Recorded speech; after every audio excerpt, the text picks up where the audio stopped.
What's up, everybody? Welcome to another episode of the Author's Corner. Today, I got a special guest, my man from the A. Well, he ain't from the A, he's in the A. Hey, yes, My sir. man T.O. What's up, bro?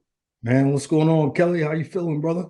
Good. I see you in the studio. You got the MP in the back. What's up? Yeah, well, you can see that back there. Oh, MP? wow. That's MP? crazy. Yeah, I got the MP, man. I bought that MP at the Guitar Center up in Fairfax, man, probably 2001. Wow. Yeah, and I perfected it. So that's why it's hard for me to get rid of it. I can't get rid of it. Good stuff, man. So yeah, we ain't gonna start there. I got that's definitely something I want to get into, your love for hip hop. But let's start off with tell the people a little bit about yourself, and then we'll talk about your story in the book. Okay. Well, Timothy O'Neill Clay, and a lot of people they don't know, man, but they like, what does O mean? Like what is it? Oliver, Oscar, all these different things. So it's Timothy O'Neill Clay is my God-given name, mom and dad. And that's where the T.O. comes from, Timothy O'Neill. And that particular name, I've got two aunts and one uncle. I've got a nephew, my son. So that O'Neill runs deep. But that's my name, man. Timothy O'Neill Clay. And I go by Sar Major. I go by T.O. I go by Tim. I go by Neil.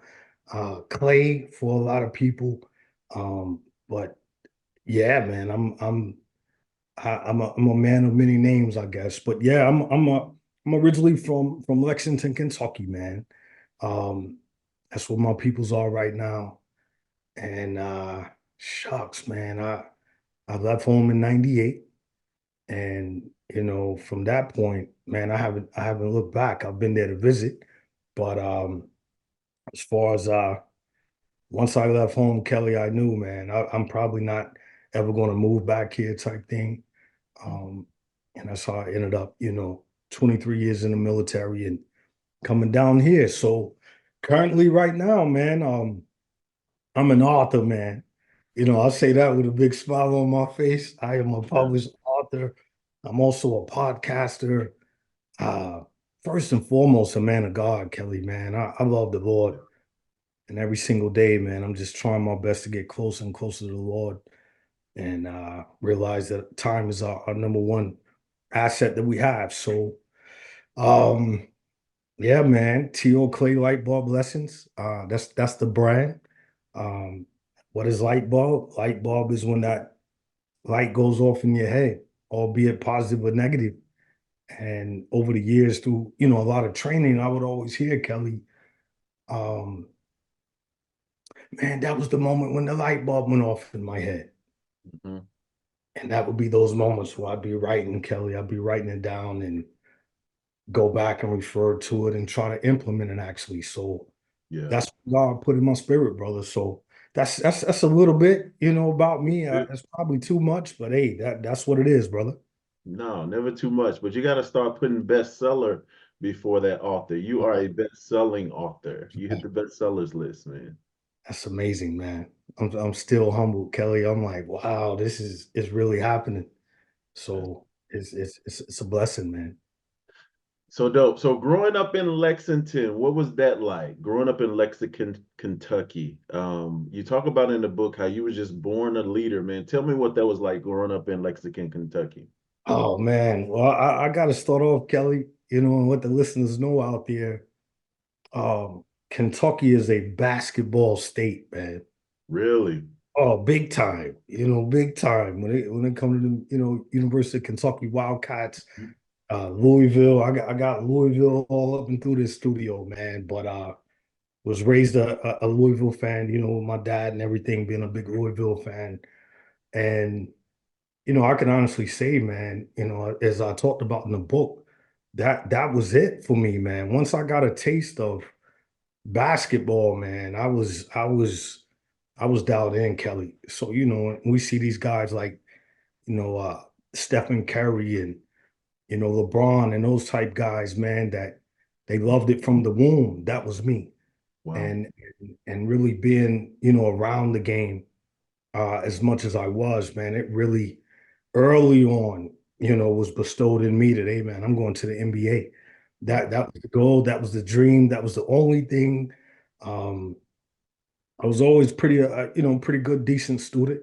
Never had issues with grades, anything like that. But in terms of knowing what I wanted to do, Kelly, that was it. Mm. So I got involved in a lot of basketball camps, and like I said, it's right there. University of Kentucky's camp, University of Louisville's camp, back in 1986.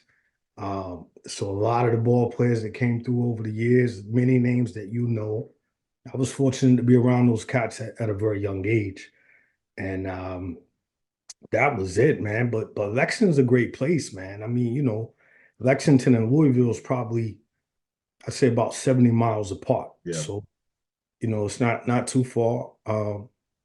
We spent a lot of time in Louisville as well. All my mother's side of the family is Louisville. Yeah. So we'd be down there for it. That was quote the big city going to Louisville. It's the largest city in the state, most heavily populated. So yeah, spent a lot of time down there as well. But all in all, Kelly, man, I had a good upbringing, man. I can't complain. I mean, I look back and I would say the most important thing, Kelly, for me, man, was learning who God is, bro. Hey, what's going on, man? It's Dennis Haley. I am the author of the playbook, The Art of Dreaming. Just want to say a special thank you to Kelly Cole and the Publishing Advantage Group team. Man, they were with me from day one until the time I finished, and still with me to this day. What a blessing to have them be with me and to walk me through this journey and to be a part of this journey. They have been nothing but class acts, and they know what they're talking about. And just again, it is a blessing to be a part of this team and for them to guide me down the path to success. So thank you for everything that you have done. I look forward to many more projects with you guys and continue to be a blessing to many. Thank you. Yeah. Because, like I said, man, having those dreams of wanting to be in the NBA and life takes twists and turns, and that didn't work out for me. But having that foundation of knowing who the Lord is, man, I'm most happy today about. At 47 years old, I could look back and say, man, what was that one nugget that my family gave me? At large, not just my parents, but grandmamas, grandfathers. Mm. That root is what I talk about in the book. That Yeah. foundation. I was around a lot of people serving the Lord, man. So I'm most grateful for that, Kelly. When did the light bulb go off for you when it comes to the Lord? So like me, I was raised in the church as well, but that light bulb didn't go off till I was, man, probably late 20s, probably 22, 23. Well, that's early 20s, but raised in the church, grew up Church of God in Christ, but I didn't come to the Lord until, I don't know if you know this, I got saved at a Christian hip hop concert, bro. Raised I in the think you church. told me that in Chicago, man. I think you told me that. But that Wow. no, it was actually here in Virginia. Believe it or not, Aaron was 3 years old, and my friend kept inviting me to this Christian hip hop concert, and I was like, man, I've never heard of Christian hip hop. And I went. It was Mhm. one of the biggest churches in our area in Virginia. 10 people was there, bro. Only 10 people came to this concert. I was one of the Wow. 10 and gave my life to the Lord. And what drew me was brothers that dressed like you and me. They had on hoodies. One of them had on a cap, but they knew Yeah. the word of God, bro. They was unashamed of the word of God, and they were rapping the gospel. And I was like, wow, you could do this and serve the Lord, bro. I was in. And that's how I got, Aaron started in music. But when did that light bulb go off for you, like to turn your life over to the Lord? Oh man, that's an amazing question. And first and foremost, man, shout out to Aaron Cole, man. Aaron Cole, one of the illest out there. Word up. And if you haven't picked it up yet, man, you sleep it. You need to get up on Aaron Cole. He's dope, man. And hey, you his father, man. And I just want to tell you, man, thank you for allowing him to follow his heart. He's been able to follow his heart, and now he's mastered it. He's crafted. that within him, man, is special. So big Mm. shout out to Aaron Cole, man. Word up. Yeah. Um, man, that light bulb, brother. Oh man. I'll be honest with you. That light bulb went off for me. And this is pretty crazy, but it's the truth, man. Mhm. Being in church, being a PK, preacher's kid, man, I was in church a lot, Kelly. So from Sunday service, Mhm. quiet practice, Bible study, Yep. stewardess meetings. I was always there, Right. and I could be honest and tell you, man, that the first light bulb went off it was we had a revival, and a pastor from Cincinnati came down to my dad's church, and they had probably about 4 or 5 people in the choir. And the message that night was um one last night with the frogs. That was the sermon topic or message. Wow. Uh One last night with the frogs.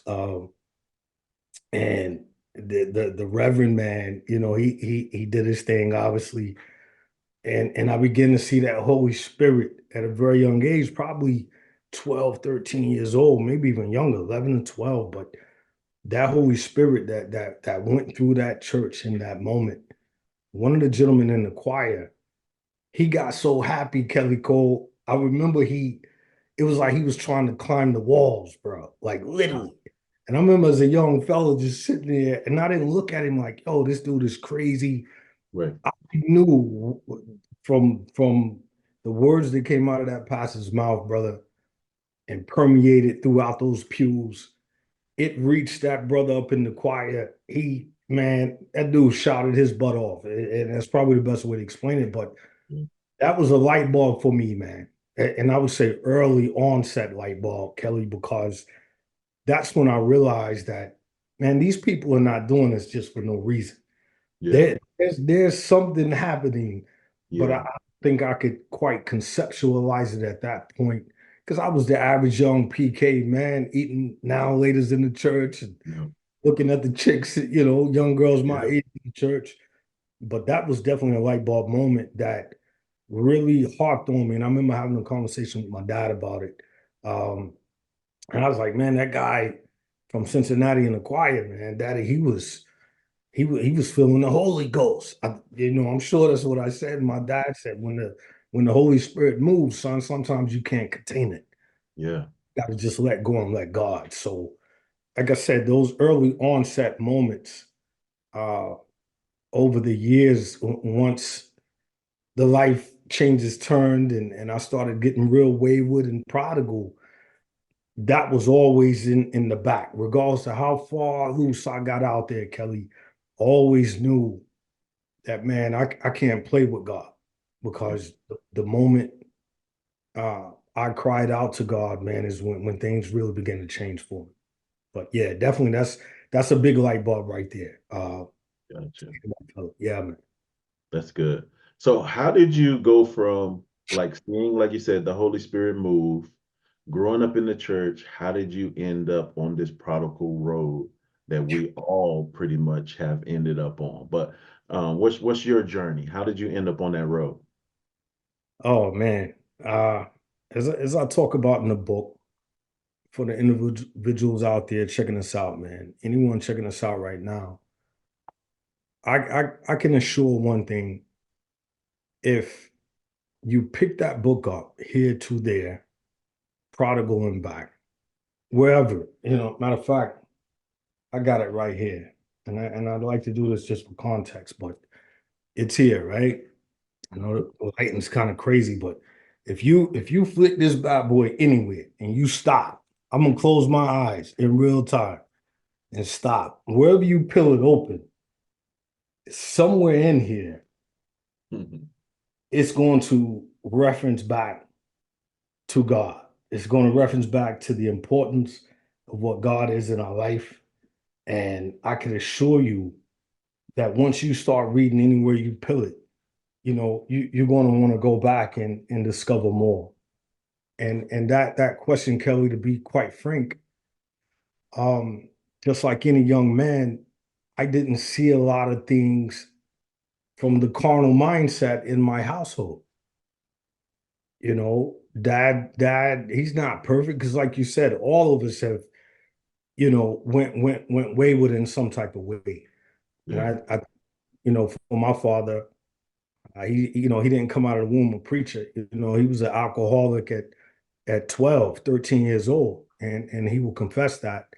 Um, but I could honestly say I didn't see a lot of things in the world in my home, whether they was covering things up, excuse me, and I just couldn't see that. But swearing, drinking, smoking, wilding out, hooping and hollering, I didn't see that. Right. And both of my parents were pretty decent jobs, and if they wasn't there, my older brother was looking out for me and my sister. So, as it talks about in the book, I found that little crack, that little crack in the wall that I was able to slither and slip through. And it kind of started, Kelly, with just hanging out with friends in my neighborhood. We were in a nice close knit neighborhood, like most African American communities across the United States. And I'll be honest with you, man, I started seeing things that I wasn't seeing at home, and I was intrigued, Kelly Cole. I was fascinated, not to knock my people's uh parents or anything like that, but it was just different. Like in my home right now, Kelly, I'm down here in the basement. If I walk a little ways down to the right, we got a wine cellar. It's got some hard liquor up in there. It's Yeah. got wine up in there and all that good stuff. But I wasn't seeing that at home. So being in other homes, on some just innocent, just hanging out, playing Nintendo, Atari, or whatever we was doing, I was very vigilant, and observing of some of the things I was seeing, playing cards, smoking cigarettes in the crib, the infamous red cups that dang sure probably didn't have no tea in it, Kelly. Um, so I was intrigued, man, and I really started exploring. Me and my friends, we were exploring, man. We would get cigarette butts out of the little, ashtray, go outside, just intrigued, just mimicking what we saw. Hi, I'm Monty Sanders, first time author. My book, The Power of You versus You, aligning your mind, body, and spirit to discover and fulfill your purpose. I wouldn't have been able to get this done without the Publishing Advantage Group. Those guys have been tremendous throughout the entire process. I'd like to thank Kelly, who really allowed me to text him and my family to text him throughout this whole process, sometimes late at night, sometimes early in the morning. Brother, I appreciate you. Anitra, I wouldn't have been able to do this without you as well. I know you were helping me out, but my God, it's like we became family along the way. And my man Keon, thank you for answering every last one of our emails.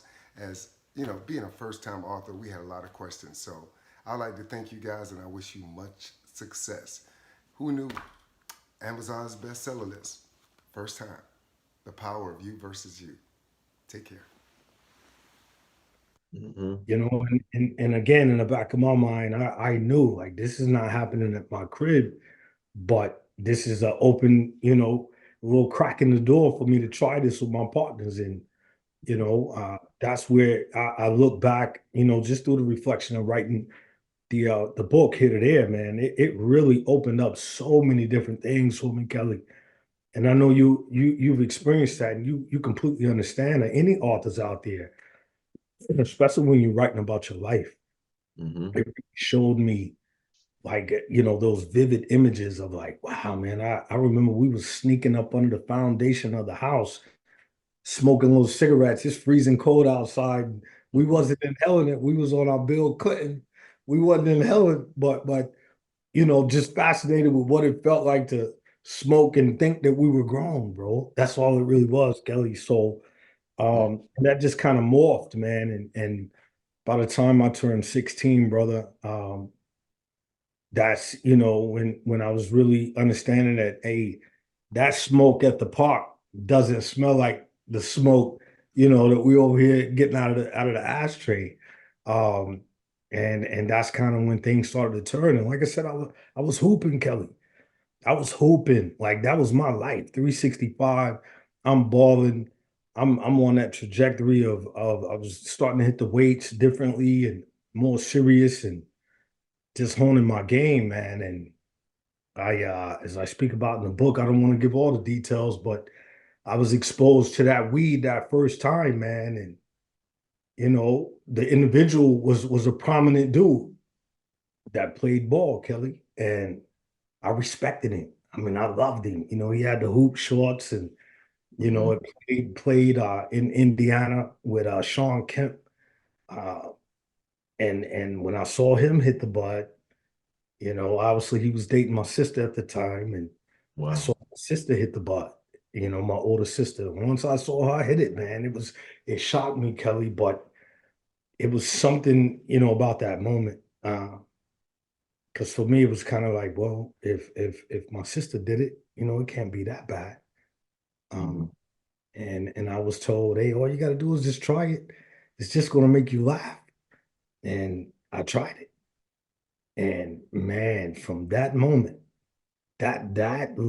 legitimate moment, Kelly, my whole life changed in that moment because it was almost like, when Adam and Eve, Eve ate off the forbidden, Mhm. tree.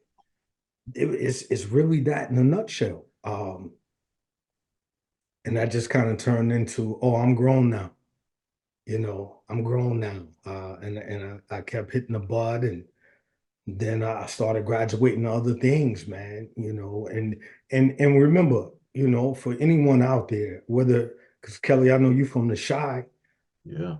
from the shy to Bristol to Miami, Mhm. Phoenix, that wave that came through when you start talking about, the crack era and the cocaine era, it was real in a Yeah. lot of our neighborhoods. As it ushered in, you got young, intrigued fellas like myself and my partners, and we tried it, man, not knowing that uh, it would, take you on a whole nother journey, a whole different hiatus. And our parents wasn't really educated about that. Yeah. Nancy Reagan talked about it on TV a little bit, Kelly.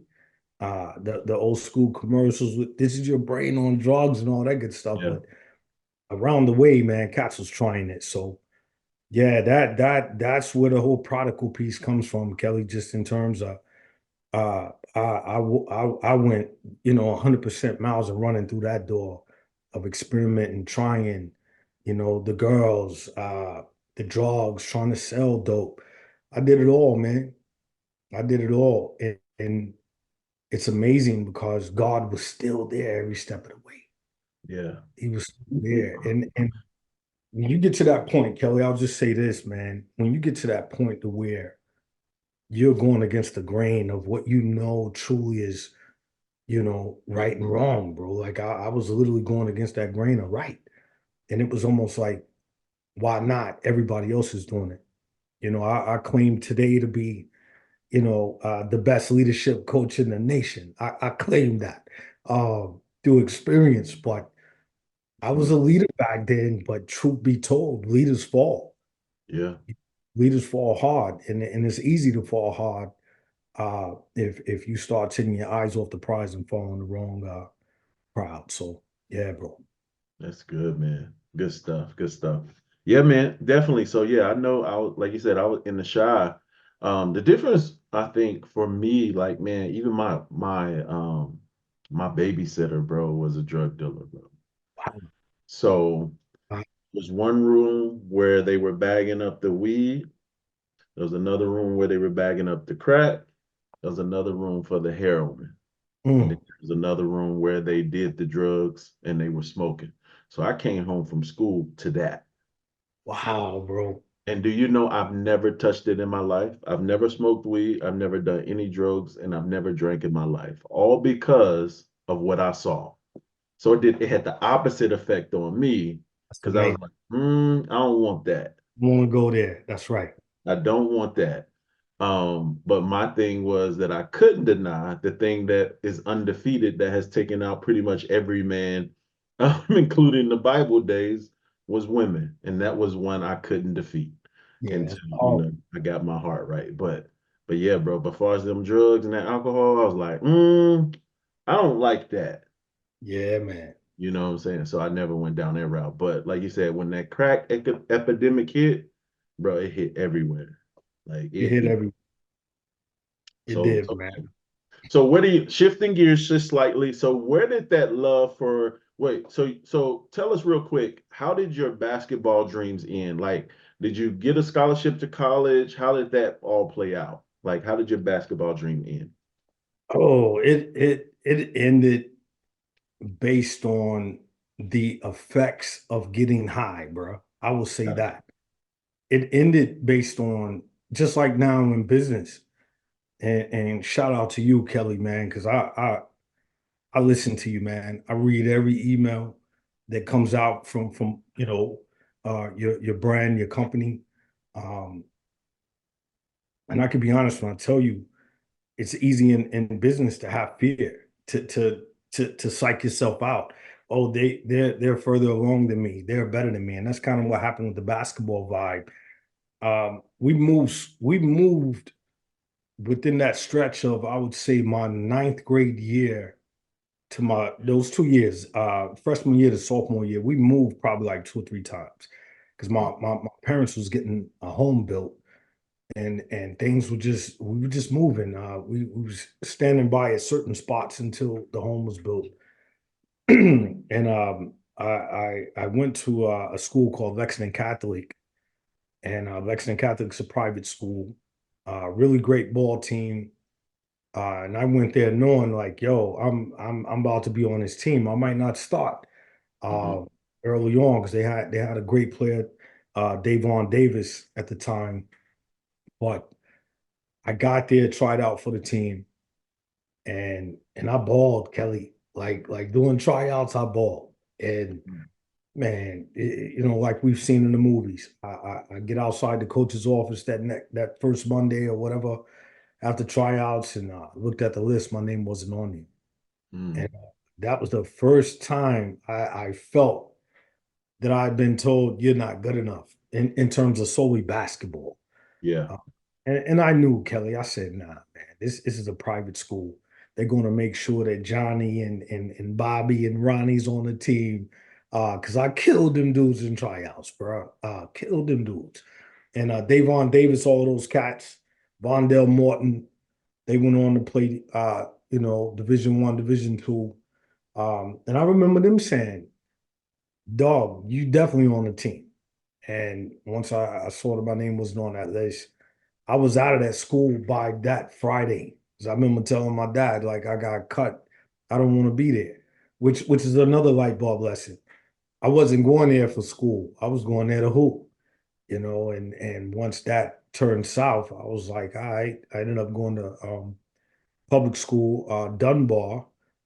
And Dunbar had at the time Darnell Burton, man. Shout out to Darnell Burton. He played for the Cincinnati Bearcats under Bob Huggins when he was there before he went to West Virginia. And Hmm. he was voted the best six man in the nation his freshman year at Cincinnati. Darnell was a beast, man. He's, Kentucky Mr. Basketball, all of that. They had a squad, bro. I'm talking like Simeon type squad, Wow. Chicago You don't Simeon know about type. Simeon? What you talking Hey, about? I know. Hey, I'm a baller. I know about Simeon. For You sure. know, but yeah, man, they had a squad, and I remember opening the gym doors, Kelly, looking in and Mhm. seeing them running whole court. It wasn't even tryouts. Tryouts was like three or 4 days later. But I see them cats running whole court. Got in my head that stinking thinking. I was blowing the weed at the time. Uh, and I never tried out. I Mm. never tried. That's truly how it ended. I never played ball again after that. Wow. And as writing the book, man, I went back to those catacombs thinking about that. Like, wow, man, I stated, wholeheartedly, emphatically, a lot of times we can't blame anybody else but ourselves, Kelly. True. And for me, with basketball, my passion, the number one love, man, that's I played myself. You know, I know how to play the game, uh, skill wise, skill set, and all that good stuff. Could shoot, you know, handle the rock, but nah, I got up in here, man, and that's what ended it. So yeah, 100%. Wow. So when did your second love come about? Your love for hip hop and music? Man, Kelly, man, Kelly. Let me say this: when I listen to your son, Mhm. I'm not listening to Aaron Cole because I know you and I know you his father. I'm listening critically, and I'm like, yo, he's nice, yo. Like you don't get where Aaron is right now overnight. You know, some cats is dope. Like some cats just got that knack for spitting. Yeah. But your son, I remember when you dropped that video of him spitting, you know, as a young pup, young kid, Mhm. and just to see how he stuck with it, bro. You Mhm. know, for anybody listening right now, books for athletes, man. T.O. Clay, like Bob blesses. I'm telling you, man, stick with it. Consistency, man. Yeah. Sometimes it's hard. You know, we all fall short from time to time. That's understood, but stay consistent. Cause listening to Aaron, lyrically, man, and I've listened to all his albums, man. Like it's on rotation, bro. And he's nice, man, and the depth of what he's actually spitting about. You Mhm. know, come on, Kelly, man. I don't want to turn it into a hip hop podcast because I can talk about hip hop all day.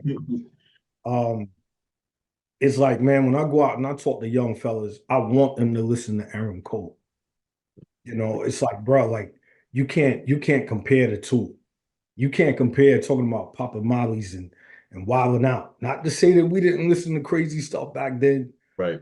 but it's like, man, what you consume, it's real, man. It can affect you. Yeah.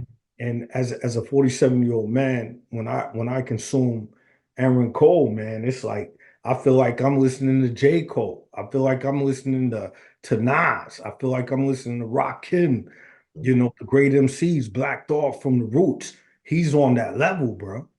And I've let other cats from my vibe of the music listen to him because I love Cassius Clay. You know, it's my son's name. You know what I mean? Right. So I love that joint, and my son loves it. And my son 14, and for him to listen to your son, and for that to touch him, and when you were, kind enough to bless us with allowing us to meet him when he performed here Yeah. down at the Tabernacle, man.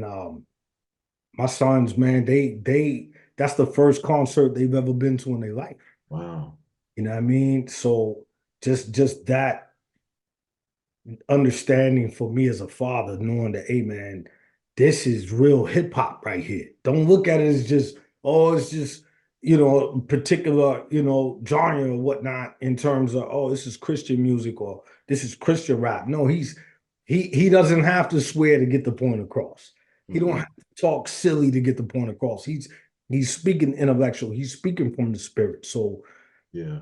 and the hip hop, man, it's ah man, come on, Kelly. That question get me real giddy right there. Cause I mean, like I say, man, I look around here like them are all CDs, bro. Yeah. Yeah. CDs that I've been collecting, and that's not even half of them. I got like two or three cases in there filled in tapes and all of that, man. Yeah. Uh, growing up in church, bro. My brother was a drummer. My mother played the piano. I didn't pick up any instruments. My sister may have tried one or two when she was in middle school, but she was in the pretty girly girl, so she really didn't take that up. She sang, but me, man, just listening to Earth, Wind, and Fire in the crib, Commodores. Mama Yeah. was the first lady, but Mama was that first lady that really introduced me to great music. You know what I So, mean? And I know a lot of brothers out there can, sympathize with that too, man. The Barcades, man. I could keep naming them, bro. yeah. Her favorite was Gregory Abbott. She loved Gregory Abbott and Earth, Wind, and Fire. I would say were probably Mama's favorite. The guy band Oops Upside Your Head. I remember hearing that the first time cleaning up on Saturday. So that love for music and in church, because like I said, my brother was nice. The keyboardist, pianist was all nice.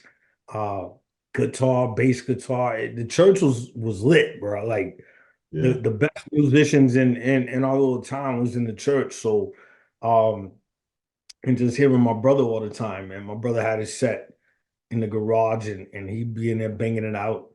But man, I don't know where I heard it first. But when I heard Kelly Cole, that now what you hear is not a test. I'm rapping to the To the beat. beat. See me, you already know. Yeah, So yeah.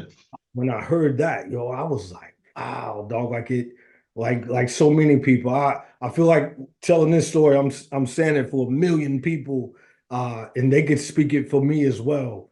Uh, I really was open when I heard that Rapper's Delight that first time.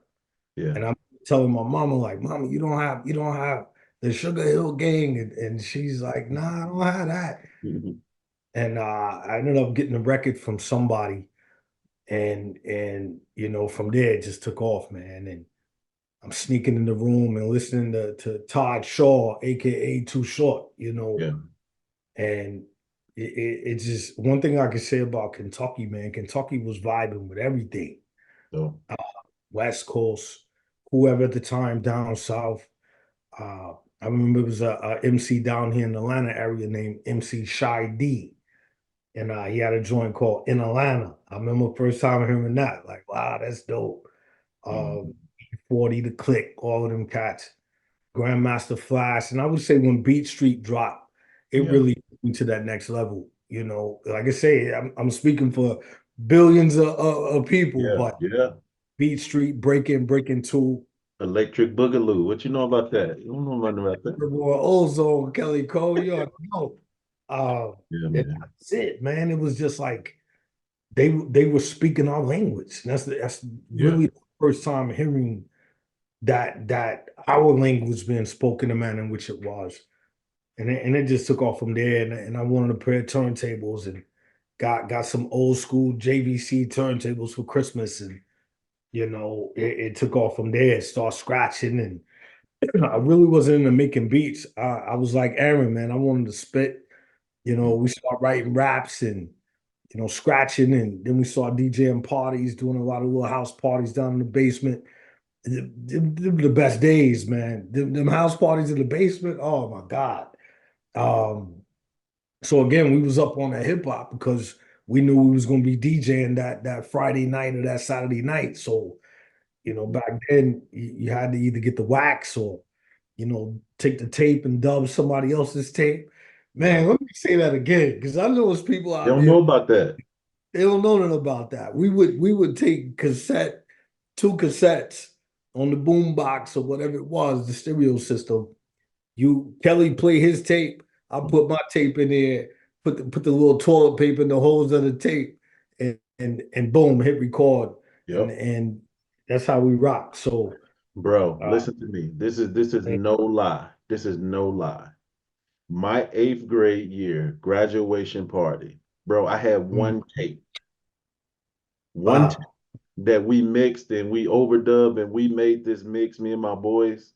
To this day, everybody that came to that party said that was the best party they ever had. No DJ. That's We made crazy. one tape, bro, in the That's crazy. basement of my crib, bro. That's So when I crazy. say I feel that, I know exactly what you're talking about, bro. What So was it like meeting Big? I can't leave this out. Like I saw in the book, bro, you met B.I.G. What was yes, yes. Oh my God, Kelly. I like I said, been in Kentucky. I was listening to everything. Mhm. And that's what I was about to say. I grew up with a cat uh, named Eddie. Shout out to Eddie. He lives in Chicago. He's been in Chicago now probably 35 years. And So, he would go visit, come back, and he had the ill house music. yep, So we associated that with solely Chicago. Like, DC got go-go, Chicago was house. yep, And we would rock the parties with the house and nobody knew what it was. It's right. crazy. But I say that based on we was trying all the different vibes,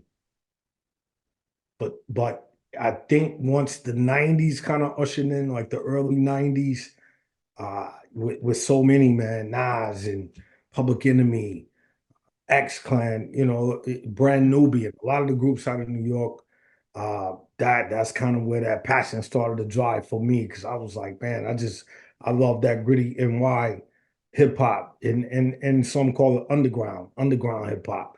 I was getting mixtapes from my man from New York, cats that hadn't even really blew up yet, Yeah. and playing it at the parties and different things like that. So, but yeah, being in New York with my best friend Sean and the infamous club, the Tunnel, man, the Tunnel. Still to this day, man, the Tunnel, and I'm Kelly, and I'm not bragging, bro, but I've been to clubs all around the world, bro, because I've been blessed, via military to see a lot of places, and but nothing like the Tunnel in New York and Manhattan, man. We up in there, like every rapper in New York that you could think was in there. And that particular night, we saw Little Kim, we saw Big Pun, Fat Joe, Nas, Mobb Deep, uh, Jungle Brothers, Akinelli, Biz Markie, Gangstar, The Guru. Everybody's in there. It was nuts. So you can imagine I'm in there, Yeah. Kelly. Wow, I'm really starstruck. And we leave up out of there probably 3, 4 in the morning. And we got to walk probably about 6 blocks to catch the train back to Sean's spot, the A train. And we walking, and I hear, and this is real talk, man. I put it on my mama. My mama, hey, I love her more than anything on this planet, brother. And if I put it on her, I mean it. Like I hear me and you, yo mama and your cousin too, roll another strip on Vogues. And I'm looking and I'm like, yo, because here's the thing, as much time as I spent up there, man, nobody was listening to down south music. Right. And we would go to Beat Street Records. We would go to Beat Street Records downtown Brooklyn. And back then, that's when they would have the CDs with the big plastic case around the Kelly or whatever. Mm-hmm. Master P would be filled up, bro. Like nobody, like if they put 20 CDs on that, all 20 of them was there. 8 Ball MJG, all 20 was there.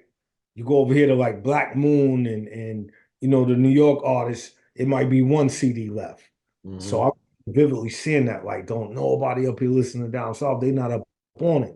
What they was up on in that same particular time span was that clips, that grinding, Yeah. Mm-hmm. Mm-hmm. Mm-hmm. grinding. Yeah. They was banging that up there. So I was like, yeah, that's VA. You know what I'm saying? That's VA. But I heard that, and it was dope, by the way. I love clips. Um, but I hear that Outcast, man. And I was like, yo, and by himself, parked at the light, coming towards the club. We walking away from the club. The truck's parked coming to the club at the light, a gold Lexus Land Cruiser. And back then, it was like the hottest trucks on the street. And I looked, my man looked, and my man was like, yo, that's big. And all you could see, Kelly, like from the side, dog, he in the passenger seat. And as we looking on, Kelly, all you see is his belly, dog. He had on a polo. He had on a fresh polo, a lot of stripes, blue, yellow, green stripes, belly with the ice. He had the ice on, had the signature big shades on with the little gold on the side. Dog, I'm like, yo, that is big. And we walk out, and Sean like, yo, what up, big? He give him a pound. He like, yo, it's my man from Kentucky, man. Big like, all right, what up? Give me a pound. I looked, Little C's was driving, and some of the little young cats from Junior Mafia was in the back. They blowing big smoke. Wow. It's coming out the window, you know what I mean? But Big, he gave us love, man. And that was like, but I meeting Big, yeah, that was great. But the fact that I was like from the hip hop vibe, like, yo, they listen to Outkast, dog. Mm. Me and my daughter was just talking last night. And my daughter, she's 29. She's taking on that same love for hip hop just like me. Yeah. She was always with me, man, riding in the whip. and I exposed her to all of that, man. And she went to see Andre 3000 here in Atlanta Mm-hmm. weeks ago with the flute tour. Yeah. Telling me how dope it was, man. She's like, Pops, you gotta go. Like it was, she was like, to go see Outkast is one thing, but to go see him on that flute vibe, she was like that. It was the energy. I said, yeah, because he's on that 432 megahertz. I go to sleep to that, you Right. know. It calms the body. So, but again, we was just talking about how amazing Andre 3000 is, Yeah. and just the fact that he keeps recreating Kelly. I love the fact that the dude, the illest, top three, he's the best rapper's favorite rapper. Agreed. Yeah. You know what I'm saying? When they ask like, "Yo, who's your top three or top five?" Andre Three Stacks is always in that conversation. And Yeah. for him to just get to that place in hip hop and just walk away like, "Yo, I did my thing there. Now I want to recreate and take it to a whole nother level." So yeah, meeting Big was crazy, man. Like that was that one. What I didn't put in the book, is I didn't want to get any kind of beef or nothing crazy, but I met Jay-Z too. I met Jay-Z in his club 4040. And he wouldn't show love unless I pulled out my military ID. I pulled the military ID out and was like, yo, we rock with you, Hov. We just want to take a picture. And dog, he had his shades on in the club. Nobody's in the club. And we was up there for the Big East tournament. Louisville was playing up there that year, Mm-hmm. in 2012.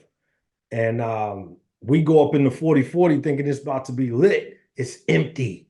Mm. Only people in there is the bartenders and whatnot. And we get upstairs and we see the door. And we like, yo, we asked the little chick, is that the VIP? She was like, yes. We was like, yo, Jay-Z back there? She was like, I can't talk about that. Because my man was like, yo, I think Jay-Z in here, yo. And I was like, why you say that, dog? He's like, you didn't see those triple black trucks outside? Mm-hmm. You know, we was toasted, you know, we've been drinking, partying, whatever. And I promise you, Kelly, we standing there, man, and next thing you know, the door opens. And guess who comes out? Deron Williams, University of Illinois. Wow. Because Yeah. remember, he played for the Nets at the time. He was on the Nets at the time. Yeah, he was on Brooklyn. Yep. Yeah, he played for the Nets, and they was talking about trading him before he ended up going to the Brooklyn Nets or whatnot. But anyway, he's all over ESPN at the time because they talking about possibly him getting traded. He walks out. I say, yo, what up, Deron Williams? He was like, hey, man, what's going on? Had a little shorty with him or whatever. So in that moment, we said, oh, yeah, Jay back there. Because remember, he was signed to Jay-Z at Yeah. the time. And I said, yo, he in here. So the chick come back. We asked her again, yo, Jay-Z back there? She's like, I can't talk about that. I'll lose my job. He was like, word. Next thing you know, man, about 10 minutes go by. We see this dude come up. We don't know this cat. And the door opens. We see a white guy come out, little earpiece, suit, and dog, right behind him, Jay come out. Dog, the link that he had on, I got the picture, man. It's crazy. People was like, yo, that's a wax figure. We like, nah, dog, that was Hov. And what's crazy, the dude that came out of nowhere, he may have been a worker there, like in the kitchen or something. But long story short, Kelly, soon as Jay walked out, he walks up on Jay and he tries to give him a CD. And Jay he ain't even like budge, yo. He's just like, dog, how you gonna try to? And I told my man, I said, yo, watch this. I walked straight up on Sean Carter, aka Jay-Z, Hov, pulled my military ID out because I was obviously still active at the time. And I said, yo, we got mad respect for you. We just want to take a picture, Hov. Dog, he took his glasses, he dipped his glasses, he actually looked at that ID. And then the signature Jay-Z voice, yo, he was like, sure, sure. So the dude that tries to give him the CD, I hand him my phone. And he look at me like, bruh, I'm trying to get my CD off and you trying to take pictures, fool. But he took my phone, yo. And me and my man Mercado, Louis Mercado, we stood with him. Boom, boom. Dude was like, yo, here you go. He handed the phone back. Jay was like, yo, thank you for your service. We was like, word. He didn't give us no pound or nothing. He walked off with the dude. So we like, and my man Sean, same cat I was, with when we met Big, he like, yo, Jay don't take pictures with nobody. Right. Not even celebs. Like you can't even get to him. He said, yo, I done lived in New York since I came out the womb. And I'm telling you, Yeah. dog, that idea is powerful. And I look at my phone and the dude, instead of taking a picture, Kelly, he hit record on video. So it's like a 6-second video. And we like, oh no, no. Because Wow. back then, Cass wasn't doing no reels and all of that. It was just Right. still photo. And my man Mikado was like, yo, send it to me. My homegirl does like picture editing and whatnot. She get lace it. And we sent it to her. She sent it back about 30 minutes later. Yo, I posted it on Facebook. Yo, Cass went nuts. So My sister was my sister said, you got a picture with Obama, you got a picture with Jay-Z. She was like, the only person you can get next is Jesus Christ. I was oh, and that's coming. yes, sir. Yes, sir. That's coming for sure, for sure. Yeah, Good man. stuff, bro. Yeah, we can't give it all to them. They got to read the book, man. Right. We're Right. gonna wrap it up. But two last questions. Number one, what was it like to finally hold the book in your hand? What did that feel like? Tell us about that. Kelly, man. I'll grab it, man. It's when I got the proof, I cried, bro. My wife was with me. We was upstairs. And when Keon told me, the proof get there in like a day or two, I saw the package, saw my name on the package. I was like, babe, that's it. She's like, what? I said, babe, it's my book. We stood there in the living room, bro, and Mm, I pulled it out because the proof got that little stripe on it that says proof or whatnot. That didn't matter, bro. It mhm. was just physically holding it, Yeah. thinking back to sitting in that pizza parlor at Marriott Bonvoy in Chicago, Illinois, man. And I say that based on like, wow, bro, like I'm looking at you right now, Kelly, and I just, sincerely, bro, I want to thank you because since the seventh, man, it's been so much love pouring in and people are, texting every day, all day, man. I'm over here crying, man. This story is so powerful, blah blah blah. It's overwhelming, man, with joy. But yeah, holding that book that first time was like, it just took me back to that original essence, man, of sitting with you in Chicago. And I remember on Telegram when ET and them, Dr. Eric Thomas, shout out to Dr. ET. Um, I remember when they put on there, Charles Terry and them, the Telegram joint. They was like, yo, if you see somebody network or whatever, out of all the people on there, Kelly, when I saw you, I was like, that's different. You know what I'm saying? Like, that's real different. Dude got his own publishing company. That's huge. But dog, just the fact that you reached back, you hit me right back, uh, treated me like a regular human being. You wasn't all high post and high sedity. Yeah, man, we get to Chicago, we could link up, brother, and we could talk. And sure enough, man, just sitting down with you and kind of sharing with you, what my story was. And I remember telling you, like, man, I've never played in the NBA. I know you got, books for athletes. And Mhm. I said, man, as a Marine, man, we're warrior athletes. And he was like, for sure, for sure. Yep. Tell me a bit more. And fast forward to that moment of holding the book, man, it's a blessing. And sitting here with you right now is obviously a blessing as well, brother. Dope, man. What would you tell people who are thinking about writing a book or their family, like your father, encouraged you to write a book? What would you tell those people about getting it done, man? Oh, Kelly, I would definitely say you have to believe in yourself for one, and understand that you can get through it. Um, Dad told me, probably 2004, 4 or 5, he was saying he was having these visions and the Lord was speaking to him in his sleep and as he's driving home by himself and he just had this, epiphany in his mind from the Lord that I need to talk to my son and he needs to tell a story. And I can honestly say, if and I'm being direct, I'm looking at the focal lens on this webcam. Write it. I'm a living testimony. And this cat right here, top notch, best in the game. Like if you in your heart know that, man, I want to help someone. We hear it all the time.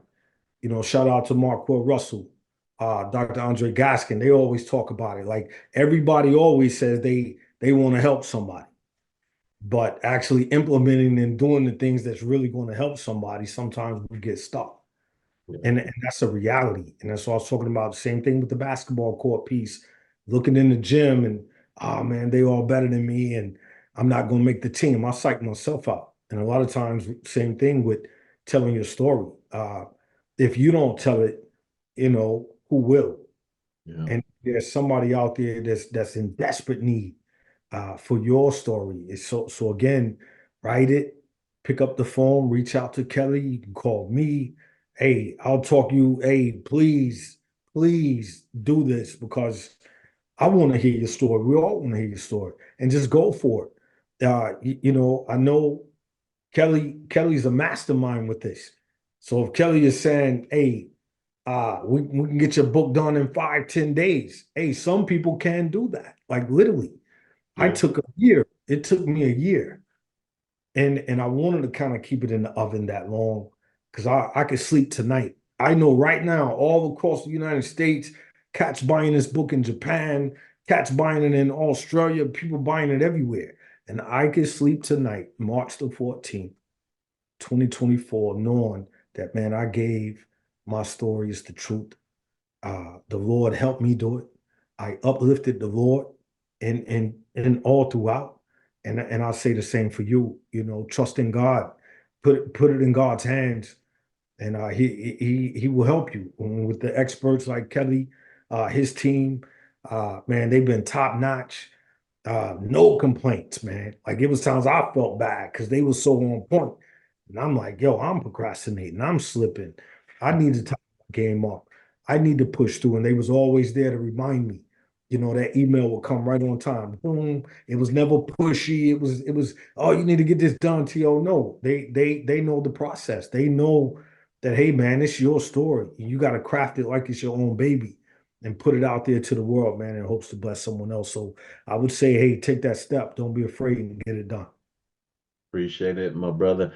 Any final things you want to share? First of all, like give us a final word or whatever's on your heart, final thing you want to say, then tell the people where they can contact you to speak, where they can get the book and things like that, man. Go ahead and close us out.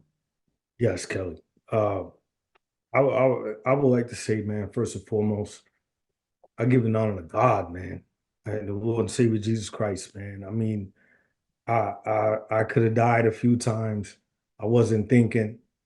I was out there in that world, man, and so many people are. And I tried my best in this book to show God will, man. I'm a living proof testimony, and so many people are. I'm just grateful, like I was saying a minute ago, that I had the courage to step out on faith and actually do it. And it was so many great people that along this journey, gave me, a lot of confidence and hope to do so. Yeah. And it's just been a blessing, man. And uh, I saw a post from you today, Kelly Cole. Do the work. You got to do the work. Nothing is just going to fall in your lap. Yeah. You got to step out on faith. You got to believe. Get around the right people. And once you put yourself in that real miracle territory, when you know it's in alignment with your spirit, and you know it's right, move on that. When I sat with this brother right here, Kelly Cole, I knew in my spirit. I said, "Man, that man know the Lord. This is a great cat right here." Appreciate And it. I trust him, and um, along with his team, just like I say, walking me through the process. It's complete. There's people right now physically reading it that I know in my spirit are going to be blessed for it, or able to share it with someone else to be blessed for it. It's brought me closer together with my family. Uncles and aunts that haven't spoken months now are speaking. It's Wow. it's real. So, um, in closing, man, I love each and everybody out there, man. I'm a giving spirit, and that's what I want to do. I want to continue to serve. Serving 23 years in the Marine Corps, it was cool, but it wasn't my zenith, man. I had the blessing to be able to go to the Marine Corps because of living that prodigal life, and through so many twists and turns, it could have went completely opposite. And there ain't no telling what could have happened. So I have to tell my story. Like, I made that promise to the Lord right here in this studio on my knees, praying. I said, Father God, I'm gonna do your will. Yeah. Your will be done, because anything outside of that, I'm selfish. Anything outside of that, I'm not doing what I know I'm supposed to do. So I'm grateful for that, and I want to continue it. I want to keep moving forward. And again, I could be contacted social media. It's T.O. Clay Light Bulb Lessons. We on YouTube. We're doing a podcast thing. Our major thing is leadership. We taking all of the lessons learned and we're compiling it. And I like highlighting other people. Kelly Cole right here. So many lessons, so many gems, so many positive things. He's at the Super Bowl. Kelly Cole everywhere, making it happen. Yeah. And I'm just grateful, man, to be able to, use the light bulb lessons, man, to be able to permeate and help other people. So uh definitely toclaylightbulblessons.com. I'm sorry, www.lightbulblessons.com. Email is toclay@lightbulblessons.com. And here's my number. I'm never afraid to give my number. It's 770-383-1967. If you're looking for leadership coaching, mentorship, one-on-one group, you're looking for dynamic speaking, please reach out. Let me know. Anything with the book concerning, help with addiction, help with moving on throughout your career, your life, the work-life balance, give me a call. I'm the man for you. And I appreciate you, Kelly Cole, for bringing me on here today, man. It really means a lot, brother. Truly appreciate you. For sure, bro. Thank you so much, bro. Man, looking forward to seeing you at the gala and the fam, bro. We're gonna have an amazing time in the Lord. The Lord's gonna be in the building. But man, appreciate you, my brother. And I pray you have an amazing day. I gotta get to the next interview, man. But Yeah. blessing. Bro. Hey, we love you, dog. Y'all take Number care. one. Absolutely. All right, take care. Oh, peace. Thank you so much for checking out this episode of the Author's Corner. Hey, do me a favor and support this podcast by subscribing to our channel first, liking, commenting, and please share this episode. You don't know who it will bless. Now, if you are an aspiring author, you want help get your book done, make sure you visit our website, www.publishingadvantage group. We would love to help you tell your story and then have you on the show, the Author's Corner.